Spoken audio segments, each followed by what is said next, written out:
ആയതിനാൽ നമുക്ക് സഖാവ് എം.എ. ബേബിയെ കുറിച്ച് സംസാരിക്കാം.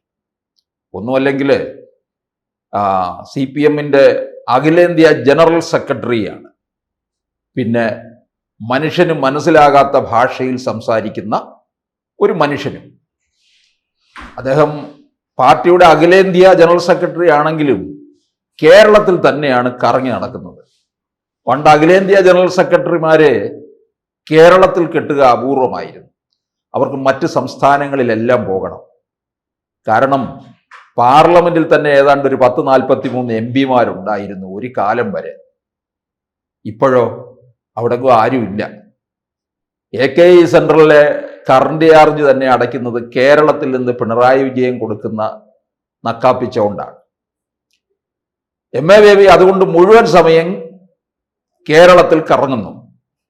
കഴിഞ്ഞ ദിവസം തൃശ്ശൂരിലെ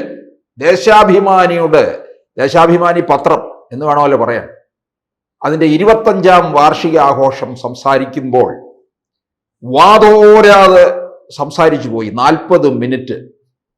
സദസ്സിലിരുന്നവരെ നമ്മൾ സമ്മതിക്കണം. അത്രയും നേരം മനസ്സിലാകാത്ത ഭാഷ എങ്ങനെ സഹിച്ചിരുന്നു എന്നുള്ളതാണ് ഞാൻ ഓർക്കുന്നത്. തൃശ്ശൂരിനെ കുറിച്ചും EMS-നെ കുറിച്ചും കൃഷ്ണപിള്ളയെ കുറിച്ചും VT ഭട്ടതിരിപ്പാടിനെ കുറിച്ചും സകല കാര്യങ്ങളെക്കുറിച്ചും തൃശ്ശൂരിലെ വെടിക്കെട്ട് നടത്തുന്ന ആളിനെ കുറിച്ച് വരെയും എം.എ. ബേബി സംസാരിച്ചു.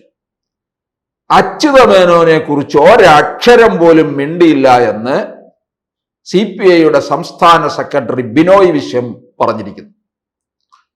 ഈ CPI എന്ന് പറഞ്ഞാൽ ഇവർക്കിട്ട് കൊട്ടാനുള്ള ചെണ്ടയൊന്നുമല്ല. അത് ഓർത്തിരിക്കുന്നത് നല്ലതായിരിക്കും.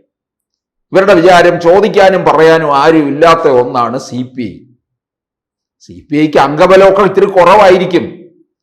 ആന മെലിഞ്ഞാലും തൊഴുത്തിൽ കെട്ടില്ലല്ലോ എന്ന് വിചാരിച്ച് CPM-ന്റെ ചവിട്ടും കുത്തും ഏറ്റ് കിടക്കുകയാണ്. ഈ എം.എ. ബേബിക്ക് അറിയത്തില്ലയോ അച്യുതമേനോൻ ആരാണ്? ചേലാട്ട് അച്യുതമേനോൻ ദീർഘകാലം കേരളത്തിന്റെ മുഖ്യമന്ത്രിയായിരുന്ന, മനുഷ്യന് മനസ്സിലാകുന്ന ഭാഷയിൽ സംസാരിക്കുന്ന ആളാണ് അച്യുതമേനോൻ. അദ്ദേഹം മുഖ്യമന്ത്രി പദത്തിൽ നിന്ന് ഇറങ്ങിയതിന് ശേഷം തിരുവനന്തപുരത്ത് തമ്പാനൂരിലെ KSRTC സ്റ്റാൻഡ് ഇരിക്കുന്ന സ്ഥലമേ, അവിടെ ചെന്ന് തൃശ്ശൂർ ബസ്സിൽ കയറി തൃശ്ശൂർ പോയ ആളാണ്. അല്ലാതെ ഇന്നോവയുടെ നെഞ്ചിലിരുന്നല്ല അദ്ദേഹം യാത്ര ചെയ്തിട്ടുള്ളത്. അല്ലെങ്കിൽ അന്നത്തെ കാലത്ത് ഇന്നോവ ഇല്ലെങ്കിൽ അതിന് സമാനമായ വാഹനത്തിന്റെ അകത്തിരുന്നും അല്ല യാത്ര ചെയ്തിട്ടുള്ളത്. ഔദ്യോഗികമായി കിട്ടിയത് മാത്രമേ അദ്ദേഹം ഉപയോഗിച്ചിട്ടുള്ളൂ. അതിനപ്പുറത്ത് അനൗദ്യോഗികമായിട്ട് അദ്ദേഹം ഒന്നും ഉപയോഗിച്ചിട്ടില്ല. അത് CPI-യിലെ PK വാസുദേവൻ നായരായാലും അദ്ദേഹവും മുഖ്യമന്ത്രി പദം ഇറങ്ങിക്കഴിഞ്ഞിട്ട് പെട്ടിയും തൂക്കി തമ്പാനൂരിൽ എന്ന് പെരുമ്പാവൂർ ബസ്സിൽ കയറി പോവുകയാണ് ചെയ്തിട്ടുള്ളത്. ഇതൊക്കെ എം.എ. ബേബിക്ക് അറിയത്തില്ലയോ? അപ്പോൾ ഇതെന്താ, എന്തുകൊണ്ട് തൃശ്ശൂരിൽ അദ്ദേഹം അച്യുതമേനോനെ സ്മരിക്കാതെ പോയി? അച്യുതമേനോന്റെ സാഹിത്യ ജീവിതം തന്നെ ഉണ്ടല്ലോ. അച്യുതമേനോൻ തൃശ്ശൂരുകാരനാണ്. തൃശ്ശൂർ ജില്ലയിലെ പുതുക്കാടാണ് അദ്ദേഹത്തിന്റെ ജനനം. അദ്ദേഹത്തിന്റെ സാഹിത്യ ജീവിതം തന്നെ ഉണ്ടല്ലോ, പറഞ്ഞാൽ തീരാത്തത്ര തരത്തില്. H.G. വെൽസിന്റെ ലോക ചരിത്ര സംഗ്രഹം അദ്ദേഹം മലയാളത്തിൽ പരിഭാഷപ്പെടുത്തിയിട്ടുണ്ട്. അത് എം.എ. ബേബിക്ക് അറിയില്ലേ? പിന്നെ സോവിയറ്റ് നാടെന്ന് പറയുന്ന പുസ്തകം, നീണ്ട ഒരു പട്ടിക തന്നെ ഉണ്ട് അദ്ദേഹത്തിന്റെ സാഹിത്യ കൃതികളുടെ. അദ്ദേഹത്തിന്റെ ഡയറി കുറിപ്പുകൾ കഴിയുമെങ്കിൽ എം.എ. ബേബി ഒന്ന് വായിച്ചു നോക്ക്. അദ്ദേഹത്തിന്റെ ആ ലാളിത്യം, CPI-ക്കാർ പൊതുവെ ലാളിത്യം ഉള്ളവരാണല്ലോ. ഇപ്പോൾ തന്നെ മന്ത്രിസഭയിലിരിക്കുന്ന GR അനിലും P പ്രസാദും ഒക്കെ ഇനിയിപ്പം മന്ത്രി പദവിയിൽ നിന്ന് ഇറങ്ങിയാലും ഇവിടെ കൂടെ സാധാരണക്കാരെ പോലെ സഞ്ചരിക്കും. അത്രത്തോളം ലാളിത്യം ഉള്ളവരാണ്. മന്ത്രി പ്രസാദ് മന്ത്രിയായതിനു ശേഷം ആ ചപ്പലൊന്നും മാറാൻ കഴിഞ്ഞിട്ടില്ല. അങ്ങനെയുള്ള ആളാണ്. GR അനിൽ തിരുവനന്തപുരത്ത് വാർഡ് കൗൺസിലർ ആയിരുന്ന ആളാണ്. അപ്പം CPI-യുടെ എളിമ ഏവർക്കും അറിയാവുന്ന കാര്യമാണ്. ലാളിത്യം, അഴിമതിയില്ലാത്തവർ, എത്ര പ്രഗത്ഭന്മാര്. KV സുരേന്ദ്രനാഥ് എന്ന് പറയുന്ന CPI-യിലെ തിരുവനന്തപുരത്തുകാർ ആശാൻ എന്ന് വിളിക്കും. KV സുരേന്ദ്രനാഥിനെ എം.എ. ബേബിക്ക് അറിയാമോ? ഇത്രത്തോളം ലാളിത്യമുള്ള ഒരു മനുഷ്യൻ, വലിയ പ്രകൃതി സ്നേഹിയൊക്കെ ആയിരുന്നു അദ്ദേഹം.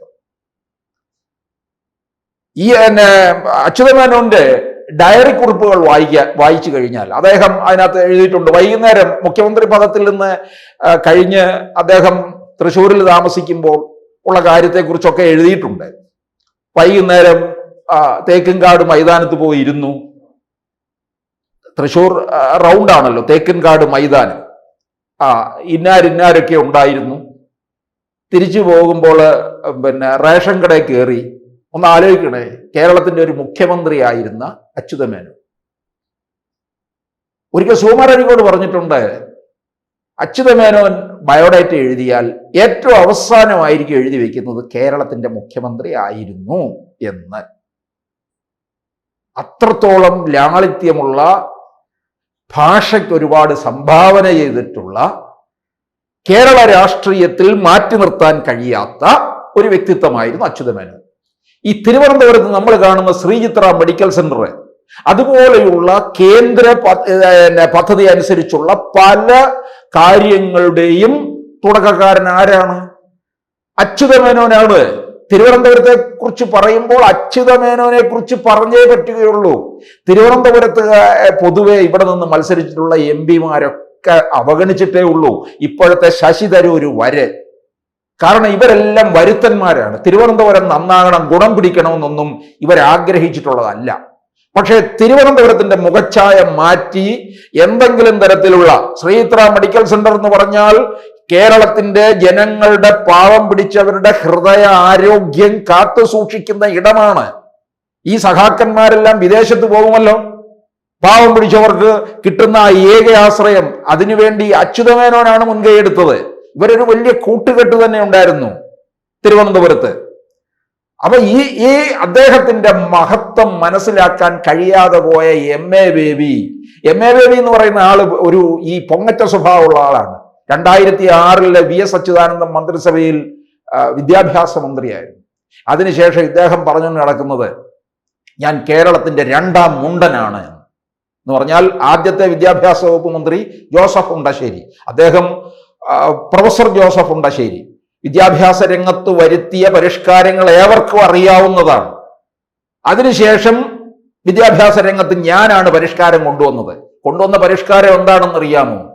കുട്ടികൾ എന്തെഴുതിയാലും മാർക്ക് കൊടുത്തോളാൻ എന്ന് പറഞ്ഞു. 10ാം ക്ലാസ്സിലെ കുട്ടികൾ പിന്നെ അക്ഷരം പഠിക്കാതാകുന്നത് MA ബേബി വിദ്യാഭ്യാസ മന്ത്രി ആയിരുന്ന കാലത്ത്. എന്തെഴുതിയാലും ശകുന്തള എന്ന് എഴുതേണ്ട അടുത്ത് ഷള എന്ന് എഴുതിയാലും മതി, ശകുന്തളയുടെ കുന്ത പോയാലും മാർക്ക് കൊടുത്തേക്കാൻ.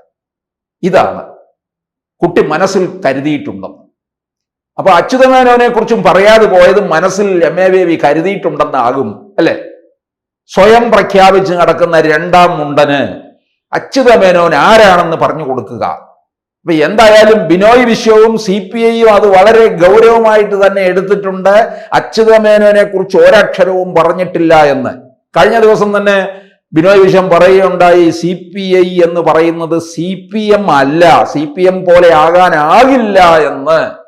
അതിലേറ്റവും പ്രധാനം ഇവരുടെ CPI-യുടെ എളിമ, അഴിമതിയില്ലാത്ത മുഖങ്ങളാണ് CPI-ക്കകത്ത് ഉള്ളത് എന്നുള്ളത് നമ്മുടെ സഖാവ് MA ബേബി മനസ്സിലാക്കിയാൽ കൊള്ളാം.